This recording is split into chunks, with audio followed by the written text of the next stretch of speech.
Hello everyone, hope you're having a great day. So in this video I'm going to be really briefly breaking down the final trailer for the Final Fantasy VII Remake that was released probably about a day or so ago by Square Enix. Now I'm going to speculate a little bit on what some of these scenes could mean, but I'm going to keep it to a bare minimum given the current situation surrounding the release, the amount of information that's out there. I don't want to go too deep into this, so it's just going to be a quick surface thing with a few little bits that you might not have noticed. Also, if you have played the game already, please don't comment anything that anyone who hasn't played the game wouldn't know. We don't want anything being spoiled for gamers. Put yourself in our position. You wouldn't want it yourself. So yeah, without further ado, let's get to it. So the video opens up with Cloud and Aerith in the playground, which is a recreation of that scene from the original where Aerith first talks about Zack. Well, she doesn't name him at this point, she talks about her former boyfriend. After that we move on to the scene where Cloud, Tifa and Barrett learn about Aerith from the original, and the fact that she's the last remaining ancient from Aerith's kind of adopted mother Elmira. We also get a clip of the flashbacks from the same scene where Seng is talking to Aerith, and Aerith's kind of like denying her heritage. Obviously, she struggled with it a lot when she was younger, which was kind of hinted to in the original. It seems like we're going to get a bit more depth on that, which is going to be an ongoing thing. A lot of things that were just kind of mentioned in passing in the original, we're going to get a lot more depth on those things. So yeah, good stuff. Sticking with the flashbacks, which seems to be a bit of an ongoing theme with this first section of the video, it seems that this first 30 seconds, 40 seconds or so is all flashbacks. We get a bit more of the promise scene from the original game where a young Cloud and Tifa are on the well in Nibelheim talking about the future all those years ago, and even more flashbacks which goes back to Nibelheim slightly more recently. It's 5 years previous to the, where we're at in the game, which is with Tifa tending to her father at the Nibelheim reactor when, well, things have happened in the original game. I won't go into too much depth just in case you haven't played it, but yeah, this is a scene from a flashback. Carrying on with the flashback motif, like I said, for the start of this video, Cloud is then talking to his mother, which is again 5 years earlier from where we're up to in the game right now. It kind of hints to the fact that we're going to get the calm flashback early, potentially. Or at least big chunks of it, because most of this information... let me think. You see the Tifa flashback in the original on the first reactor. Is it the first reactor or the second reactor? I can't remember exactly if it's the first or second reactor. But on one of the two reactor runs, you see the Tifa scene, but you definitely don't see the flashbacks with Cloud's mum until you are in Calm. So potentially they've brought the Calm flashback earlier.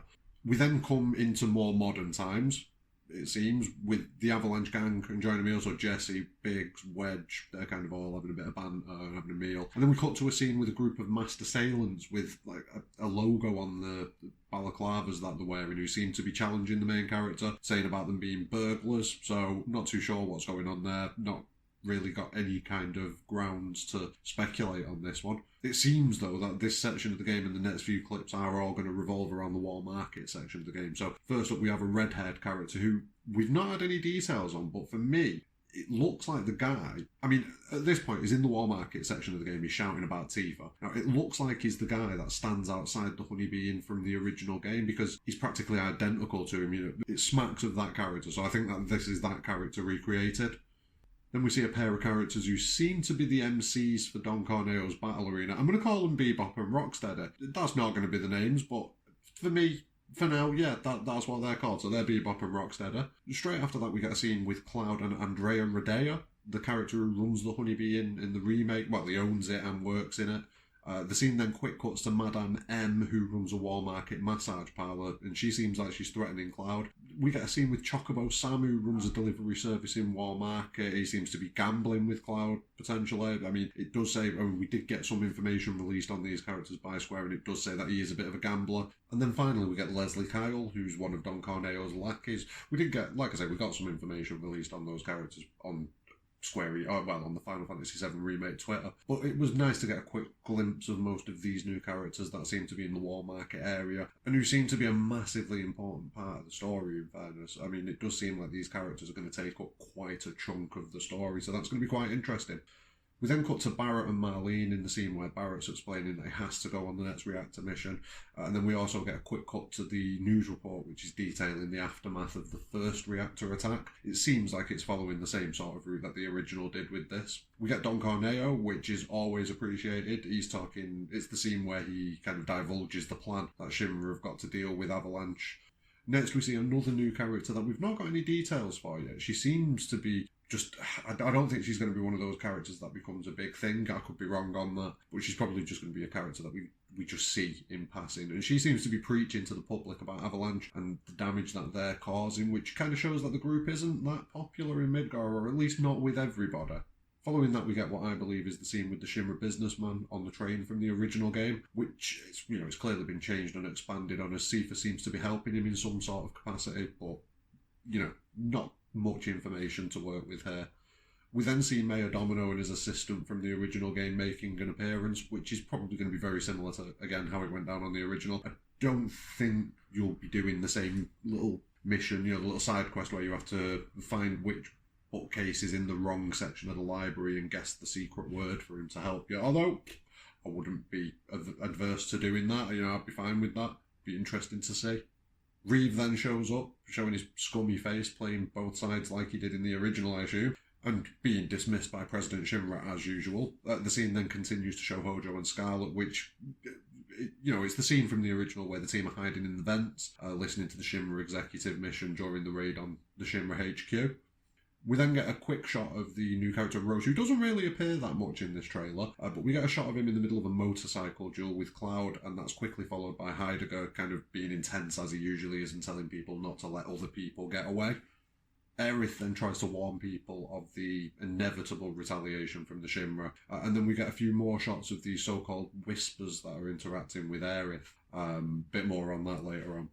We then get a scene from the fight for Sector 7 between Reno and Cloud in the same place as it was on the original, so it seems like it's on that raised platform on the Sector 7 pillar.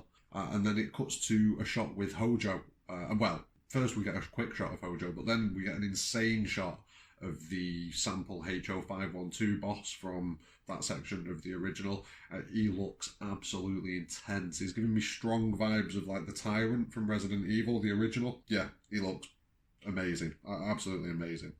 We then get more shots with Seng and Rude and the fight for Sector 7, which, from the looks of it, this part has been expanded quite a bit. Like the original defense of Sector 7, you climbed the pillar, you had a fight, that was that. This seems like it's much more like a whole chapter of the game rather than just a quick side point, which is... That is one of the things where I think that they're going to have not an easy job, but they're going to be able to expand on a lot of things from the original, because a lot of the points in the original were just quickly side point. You know what I mean? You didn't get that much time to go in depth with a lot of these events and interactions. So yeah, it does seem like that fight for Sector 7 has definitely been expanded. Then the big guy shows up, Rufus Shinra himself, so I'm going to assume that this is right near the end. If you know the events in the original, you know at which point Rufus Shinra appears, so I'm going to assume that this is then. I'm going to be honest, I don't really like how he looks. I'm not a fan of this. Most of the characters I've thought, yeah, that's fine, that's brilliant, that's amazing. This is the first character in this remake that I've looked at and kind of gone, nah. So yeah, I'm not too keen on that. Then we get Sephiroth appearing, and he's obviously playing with Cloud's fragile little mind, as he loves doing on the regular. And then we move on to some shots from the chase out of Midgar with the motorball boss looking absolutely insane. Like, looks so intimidating, destroying the terrain and the area around them as the chase goes on. We get a bit of banter between Red 13 in this same scene, and then we get Cloud taking on the motorball from the back of his bike, which... that looks like it's going to be a massively fun battle to take part in. Can't wait for this section of the game, because in the original, once Motorball appears, you stop and you fight him as a boss, like 3-on-1, rather than any kind of interaction with him on the road. Whereas here, it seems like a big chunk of that fight, if not all of that fight, is going to be while you're on the road and moving. So yeah, that's going to be interesting to play through. We get a shot of Aerith and Cloud walking through a field of flowers, which I'm going to assume that this is at Aerith's house, because it's probably the only place other than the church that you even see any flowers in the original game, or at least in Midgar, so yeah, it's got to be that area. And then next up, we get a quite interesting shot. We get Aerith carrying Marlene through the slums leading to her house. Now this tells me that they've, again, with the expansion of the fight for Sector 7, it seems like we're going to get to play through Aerith's section, which in the original, Aerith kind of splits away and goes to get Marlene out of Sector 7, and that kind of all happens off screen. The next time you see Aerith, everything that's gone on and it's all off screen. So I quite like the fact that we're actually going to get to control that from the looks of it. That's good. That's a good thing. We get a few more scenes of the gang infiltrating a facility of some sort. It's probably a reactor, but it could be anything else. But then we get to see something that I lost my shit when I saw this. Yep, Hell House is in the game. Now, as I expected, he is going to be a mini-boss. It looks like he's a one-off mini-boss in Don Corneo's battle arena. If not a one-off, at least that's going to be the only place that you can fight it, which makes so much more sense than him being a random encounter, just a house just looming about waiting to kill people. So yeah, I'm really happy about this. They've not only kept Hell House in the game, but they've done it in what looks like a sensible and, like, you know, in a way that makes sense, is coherent. And the fight with Hell House looks insane as well. I mean, you get this little shot of Aerith doing a little power beam attack while she's floating in the air. It looks a bit weird, but it looks weird in a cool way. So yeah, I'm pretty good with that.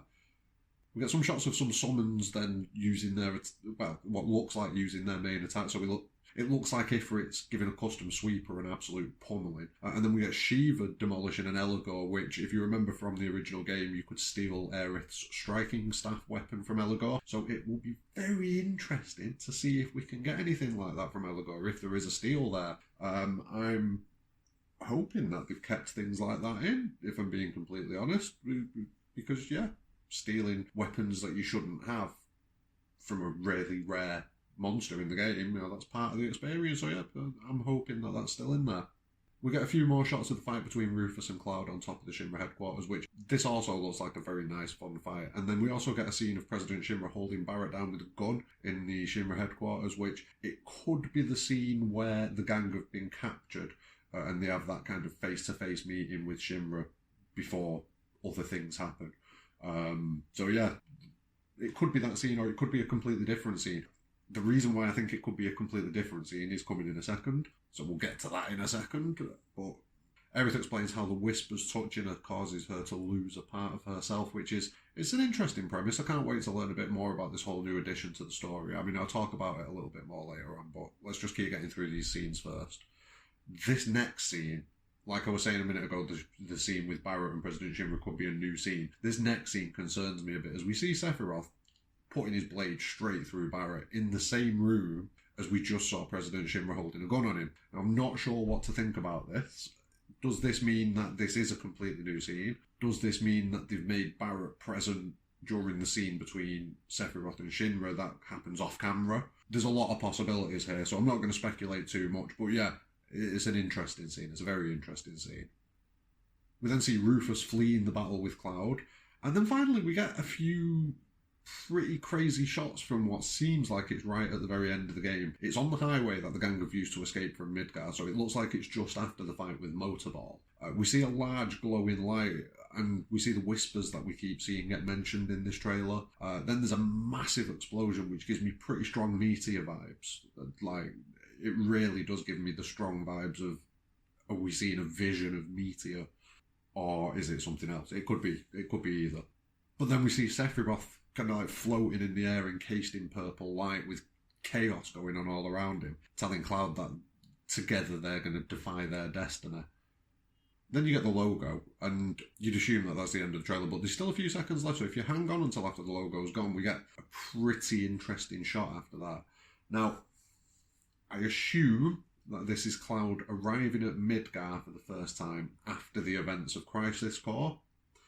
It could easily be another point in the game's timeline, like after the gang have left Midgar possibly and they're looking back.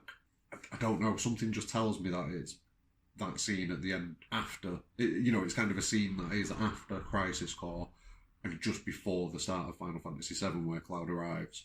Now from his view it seems like Midgar is completely surrounded by something. It looks like it could be the Whispers, but I'm not 100%. It does look like it could be the Whispers, but everything's quite distorted around the city, like the air looks quite distorted and everything like that. So, yeah, I'm not too sure on that one. It's a very interesting shot though. Like, most of this trailer was fluff. I'm not going to lie, the bulk of this trailer was fluff. But some parts of this trailer have given me quite a bit of food for thought. Like, I'm not going to try and speculate too much. A, because of the situation, and yeah.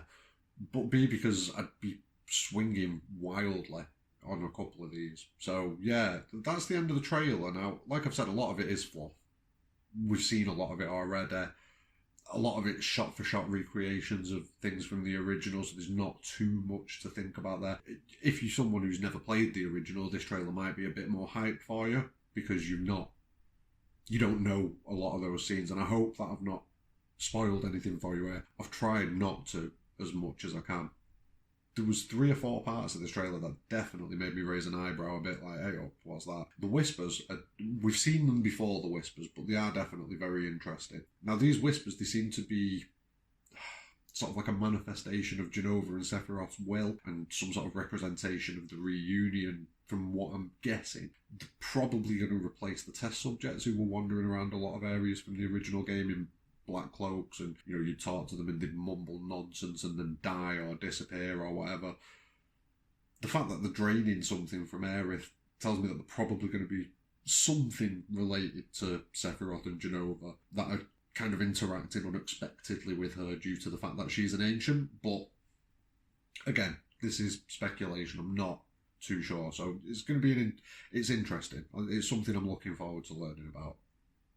Also, that scene with Barrett and Sephiroth was a bit, what's going on here? Where Sephiroth seems to stab him.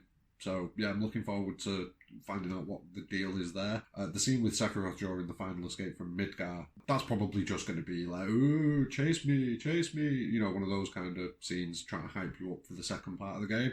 Like, he's probably going to lay out his plans. This is why I think they're probably going to move the Khan flashback earlier, because after you've escaped Midgar, you go to Calm, and that's where you get all of the motivation, really, and all of the story and everything that you need to go, right, well, we need to go after this Sephiroth guy. I mean, you're kind of already there when you're leaving Midgar, but the Calm flashback's the thing that galvanises everybody, and if they want to hype it up so that people are wanting the second part of this game more, I feel like they're going to have to put that flashback in this game, even if right at the very end. So we'll see about that. And then, yeah, that very, very, very last scene in the video, kind of like the post-logo scene, it's pretty weird. Now, all of these scenes seem to add something different from the original, a hint that there may have been some pretty substantial changes to the story. So, brace yourselves. It could be good. It could be bad. It's probably going to be good, because I can't see them being able to mess this story up as much as they have with other stories recently. So yeah, I'm pretty confident that it's going to be good. We are so close to getting this game, so just do your best to avoid the spoilers. If you have played the game, don't be that guy. Just don't be that guy. Just keep it to yourself. Don't post anything. Don't talk about it. Say it's good. I really enjoyed it. Don't say this game took me X amount of time and there are so many bits, then this bit and this bit. Like, just stop.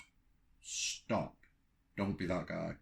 Smash a like on the video. Please subscribe to the channel. I need to try and build up more subscribers. I've got 18 at the minute. Jump on at the ground floor. We're going to the top, hopefully. So, why not? Thanks very much for watching. Smash a like on the video. Have a great day. Take care. Don't catch coronavirus. And, just do everything that you can to get through to Friday. Because, that's the day.